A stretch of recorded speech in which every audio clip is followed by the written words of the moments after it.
আপনারাও আমরা চাইবো যে আমরা যখন রাস্তায় দাঁড়িয়ে যাব আপনারা সংসদ ছেড়ে অবশ্যই আমাদের সাথে রাজপথে এসে যোগ দেবেন।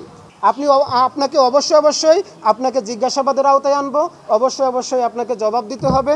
আপনি জুলাইয়ের সপক্ষের শক্তি হয়ে এখন পর্যন্ত ওই সংসদে কেন জুলাই সনদ বাস্তবায়ন করা হলো না, এবং আপনাকে এই জবাব দিতে হবে যে সংসদে বর্তমান যেই সিস্টেমটা চালু আছে, বিএনপি আপনারা জানেন যে অনেক বড় মাপের একটা সংখ্যাগরিষ্ঠতা পেয়েছে। এই সংখ্যাগরিষ্ঠতা পাওয়ার এই প্রেক্ষিতে আপনারা সংসদে যে কোনো আইন দেশের বিরুদ্ধেও যদি পাশ হয়ে যায়, আপনারা বারবার ওয়াকআউট করে এই সিস্টেমের ভিতর থেকে আমার দেশের জন্য মিনিমাম ভালো কিছু করতে পারবেন কিনা। যদি না হয় এই সংসদের আর দরকার নাই।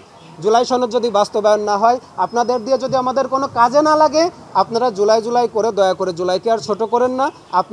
আমরা চাইবো যে আমরা যখন রাস্তায় দাঁড়িয়ে যাব আপনারা সংসদ ছেড়ে অবশ্যই আমাদের সাথে রাজপথে এসে যোগ দেবেন।